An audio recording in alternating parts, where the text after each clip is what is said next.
Aku adalah anjing korang. Karena itu aku membunuh Munir. Tentu aku tidak membunuhnya menggunakan tanganku sendiri. Untuk apa?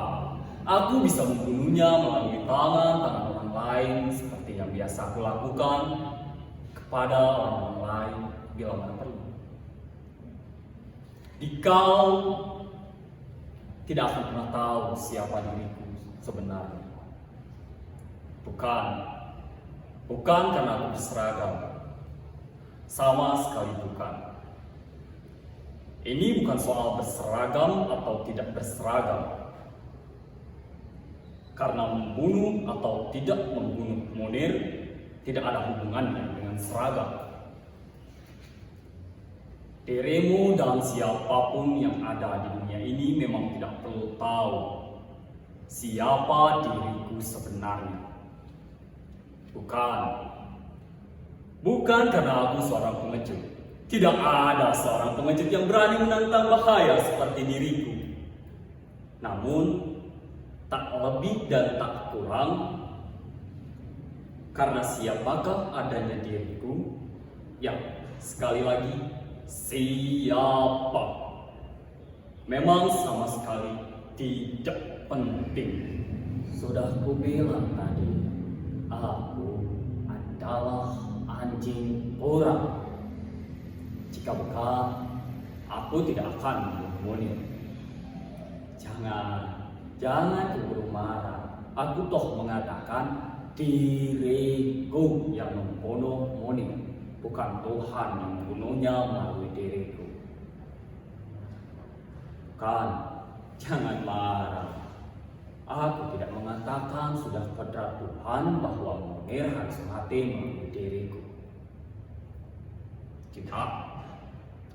Kalau caranya begitu, aku tidak usah dicari-cari dong. Aku juga tidak membela diri dengan mengatakan diriku gelap mata, kerasukan setan, atau segala macam. Tidak. Sekali lagi, tidak. Aku membunuhnya dengan penuh kesadaran. Jadi, tentang siapa yang membunuh Munir tidaklah perlu dipertanyakan lagi. Gamblang, tanpa keraguan, Munir mati dibunuh. Bahkan angka-angkanya tertera dengan tepat. 83% arsenik 3 dan 17% arsenik 5. Konsentrasi arsenik 3 sebanyak 0,460 mg per liter itu menyebabkan blokade reaksi detoksifikasi. Ya, lantas terjadi penekanan ereksi melalui ginjal. Ya, Munir mati dibunuh. Artinya ada pembunuhnya, ada. Sekali lagi, ada. Adapun pembunuhnya artinya orang yang memikirkan, merencanakan, dan menggalang dana agar usaha kematian Munir menjadi nyata adalah aku. Dan hanya diriku. Begitu penting adanya aku sehingga tanpa kelahiranku tidak ada kematian Munir. Walah Munir. Maksud hati melanjutkan kuliah di Utrecht, Belanda dengan tesis penggalangan paksa sebagai pilihan politik rezim militer dari tahun 1965 sampai 1998. Kok malah hilang sendiri? Ya, sejak tahun 1998 itulah kamu telah menantang. Kamu bongkar kenyataan adanya orang hilang. Kamu dorong mereka yang telah dilepaskan setelah susah payah diintimidasi. Ya, memang beberapa di antaranya itu salah culik dan amatir. Tapi ya tak bisa dibongkar-bongkar gitu dong. Nyap. Asal kamu tahu saja Munir, bukan aku, tapi kamulah yang membuatku memutuskan agar sisanya hilang selama-lamanya. Ya, aku membunuh Munir. Artinya, akulah orang yang merencanakan agar riwayat hidup manusia yang dimulai dari tanggal 8 Desember 1965 di Malang itu bisa segera ditamatkan. Dan ternyata berhasil. Pada hari Selasa 7 September 2004 di udara dalam pesawat Garuda, 40.000 kaki di atas tanah Rumania. Memang aku tidak dengan tepat akan mengetahui bahwa berdasarkan analisis rasio konsentrasi arsenik 3 dan 5 ataupun berdasarkan simulasi farmakologi, konsentrasi arsen di dalam darah arsenik itu perlu waktu 8 sampai 9 jam untuk membunuh Munir. Tidak akan dan tidak perlu. Yang penting dia mati dan tidak berkeluar lagi. Tentu, ketika merencanakan agar orang berkumis tebal itu yang sangat menjengkelkan ini komit, aku tidak merencanakannya sampai serinci itu. Jika aku tahu orang-orang Belanda busuk itu akan memergoki adanya arsen atau racun dalam lambung, darah, dan air kencingnya, mungkin aku akan merencanakan pembunuhan yang lain. Tembak jarak jauh barangkali, tabrak dengan mobil, atau santet. Ya, kami kelompok yang melaksanakan proyek pengkondisian Munir pernah membicarakan ilmu helikopter ini. Bahkan kami menghubungi sejumlah tukang santet, tapi rencana yang satu ini tidak pernah terlaksana. Dasar tukang kipul semua.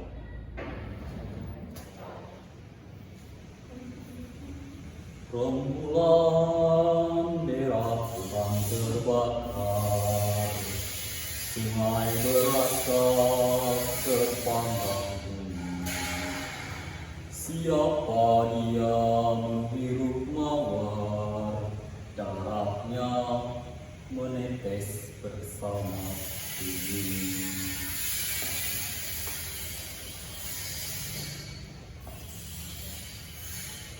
Ya, kuakui dengan terus terang, akulah yang membunuh Munir.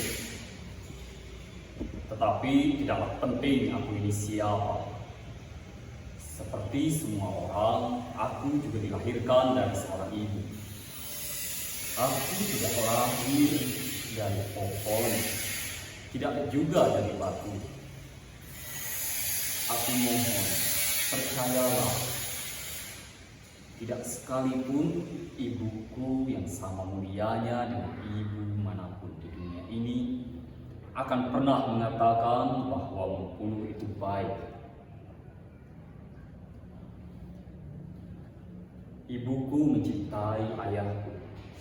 Ibuku melahirkan aku, merawat, mengasuh, dan penuh kasih sayang membesarkan diriku. Dan setelah besar, aku membunuh Munir. Mungkinkah ini terjadi pada manusia? Mungkin iya, mungkin mestinya tidak. Tetapi janganlah bertanya kepada diriku, kenapa? Karena telah kukatakan, aku adalah anjing kurap. Dan hanyalah karena aku anjing kurap, aku membunuh Munir. Janganlah bertanya kepada diriku kau bertanya tentang pembunuhan Munir sebagai pembunuhan politik. Karena bahkan dalam hati kecilku pun kuingkari kejadiannya sebagai pembunuhan politik. Dengan atau tanpa politik, aku memang sudah lama empat terhadap Munir. Memang betul. Memang sudah pasti itu bukan pembunuhan kriminal dan hanya pembunuhan politik yang membenarkan pembunuhan orang kecil yang tak sudi digertak itu. Tetapi apakah dengan begitu lantas pembunuhan Munir menjadi sahih? Tentu saja tidak. Munir memang menjengkelkan dan mengkhawatirkan semua orang. Tetapi politik adalah sebuah permainan, dan permainan itu ada seninya, ada. Jika ingin membungkam dan menghentikan Munir, seni itulah yang dimainkan. Dan itulah yang mestinya dilakukan dalam politik. Ngomong di sana, ngomong di sini, ngomong begini dan ngomong begitu.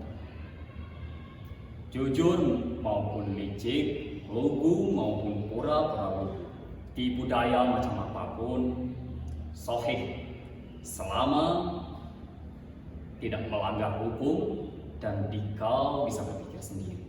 Apakah pembunuhan dengan cara seperti itu melanggar atau tidak melanggar hukum? Betapapun di antara semua orang yang akan kebakaran jenggot, itu tidak ada seorang pun yang berpikir merencanakan, menggalang dan melaksanakan pembunuhan seperti diriku. Hanya satu orang yang melakukan semua ini, yakni aku, dan tiada lain selain aku. Tentu dengan sejumlah pembantuku yang goblok. Maafkan bahasaku ini, tapi memang goblok. Aku pun mesti ngibul supaya kelompokku ini bisa bekerja. Ya, kelompok orang-orang bego yang tidak bisa membedakan antara membunuh terpaksa demi bela diri, bela negara, dan pembunuhan politik. Buat mereka cukuplah diberi alasan bahwa Munir harus mati sebelum pemilihan presiden. Dan sungguh mati itu hanyalah omong kosong. Munir mati atau tidak mati tidak akan mempengaruhi jalannya pemilihan presiden sama sekali.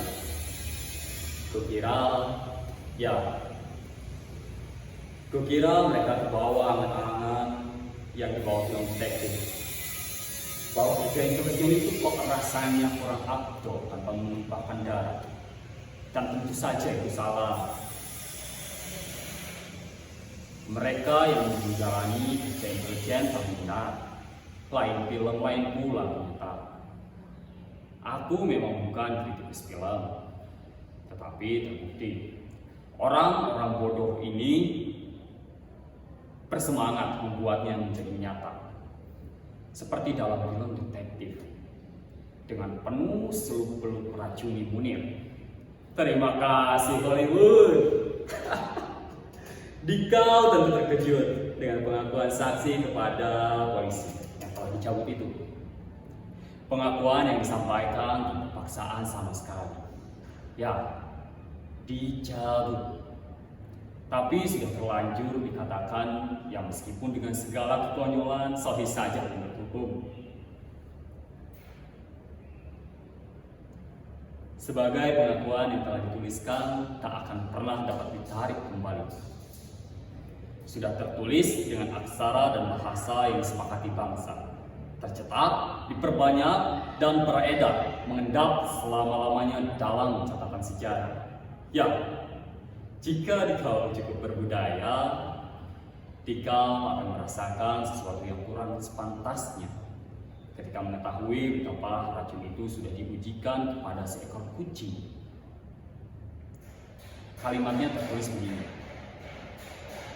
dikasih ikan asin, dimakan kucing, kucingnya mati. Dilanjutkan sebuah pesan, racun ini tidak boleh kena orang selain Munir. Ya, diucapkan seolah-olah merupakan perbuatan yang baik. Ya, memang betul. Tentu saja tak bisa dan tak lain bahwa banyak yang senang Bahkan sungguh-sungguh senang, bahagia tanpa pernah merasa berterus terang. Dengan kematian Munir, itulah mereka yang ikut teruntungkan. Karena kepentingannya terselamatkan. Kepentingan apa? Entahlah. Tapi sudah pasti betul busuk. Dan mereka tahu bahwa Munir telah menembusnya. Dasar maling. Ya, kerjaannya menunda dan mencuri tanpa pernah dipergoki orang. Sekali kepergok bukannya merasa bersalah, menyalahkan orang yang memergokinya. Dasar logika aneh. Namun, dari semua keajaiban itu tidak ada seorang pun yang berpikir seperti aku. Bahwa karena aku anjing gelap, maka aku Munir.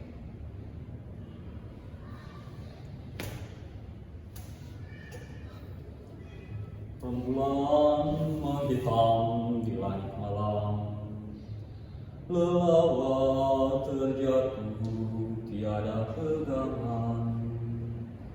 Dingin angin menebar tentang bisikan maut menjelma kutukan.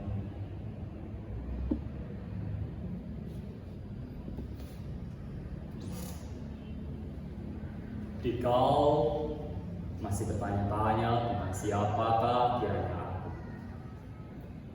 yang tanpa kuyana sekalipun tak akan pernah dikenal, tetap saja terkutuk dalam sejarah. Karena dalam kenyataannya Munir terpuja sebagai pahlawan.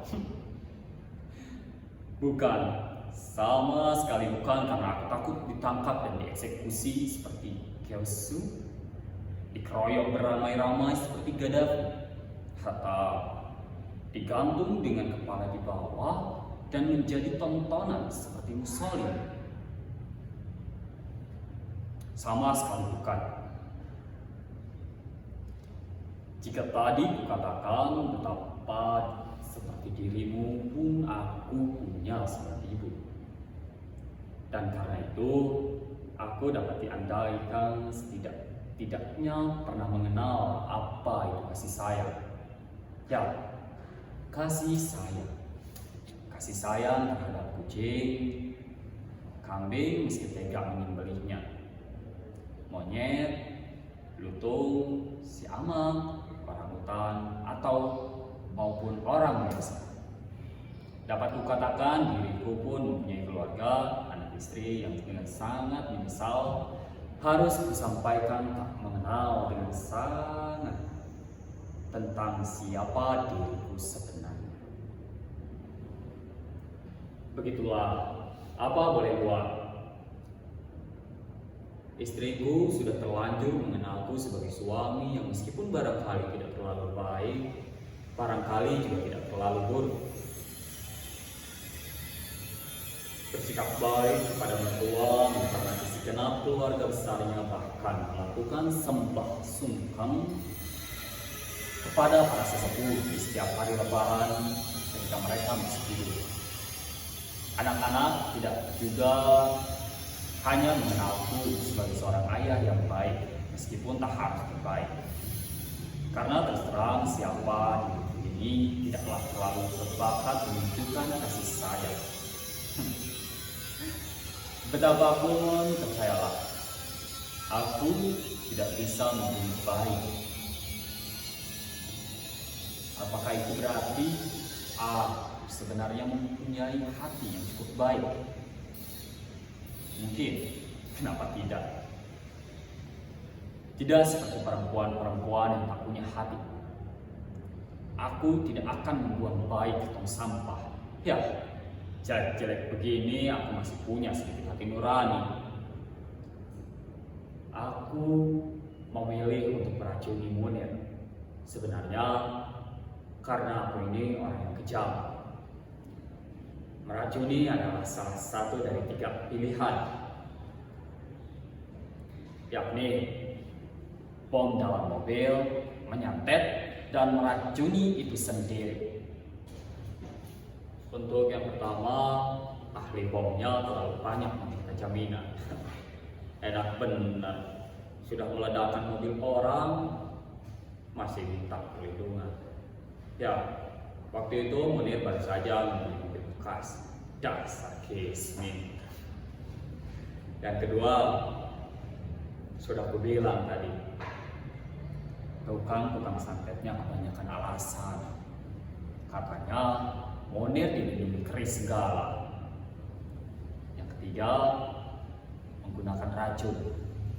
Memang paling mungkin dijalankan. Teror bom yang manapun pelakunya langsung tertangkap. Santet manapun juga sering terlacak kembali oleh dukun lain yang lebih sakti.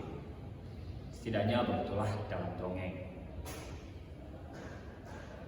Sedangkan racun ini terbukti.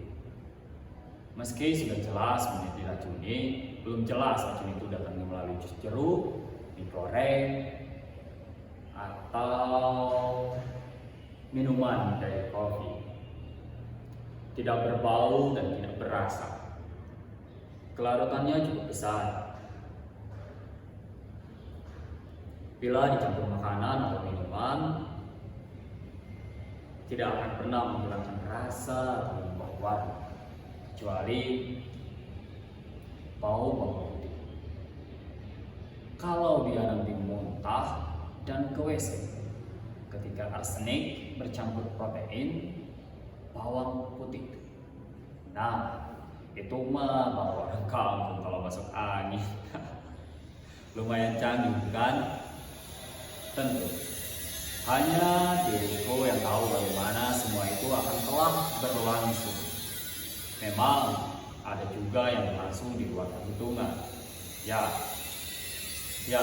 sama sekali di luar perhitungan. Lagi-lagi amatir. Sehingga terjadilah kemparan yang berlanjut dengan drama pengadilan. Drama.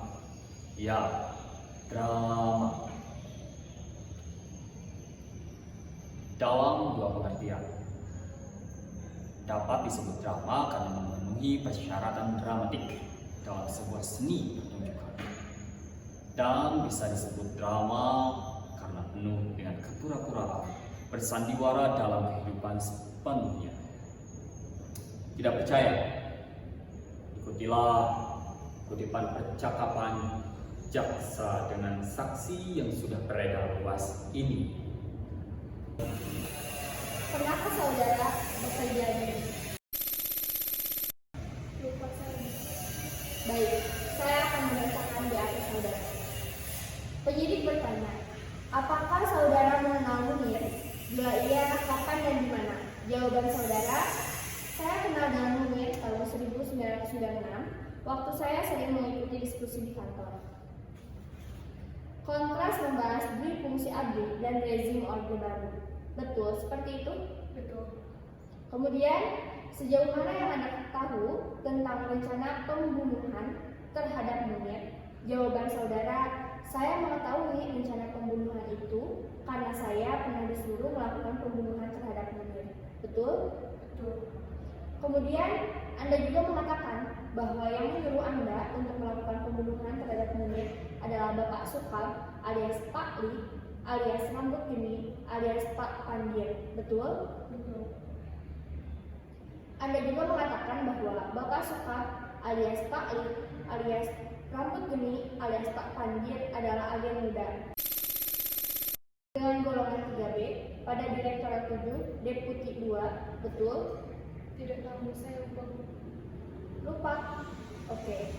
Sekarang pertanyaan nomor 9. Dari mana saudara tahu Pak Sukab adalah anggota? Saya mengetahui Pak Sukab agen saya dari ruang kerjanya di gedung 10 Direktorat 7 lantai 2. Di mobil Pak Sukab terdapat stiker. Dia juga memiliki kartu tanda anggota. Betul? Lupa saya. Nah, aku tidak terlalu keliru kan? Bahwa percakapan semacam itu merupakan sandiwara yang sungguh nyata. Tentulah aku terlibat di dalam peredaran sandiwara semacam ini. Tetapi janganlah terlalu cepat menebak dan menduga siapakah aku.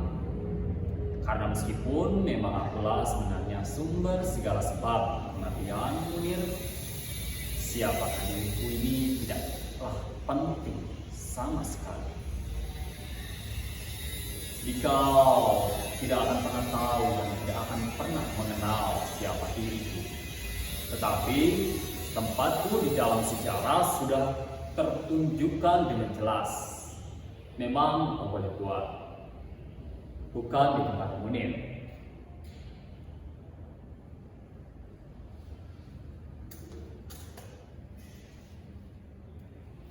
Rembulan menjadi arang berhamburan. Langit kosong tergelar menghapus bintang.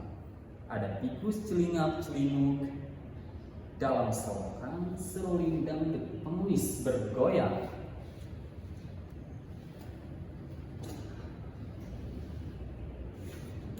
Aku adalah anjing kurang.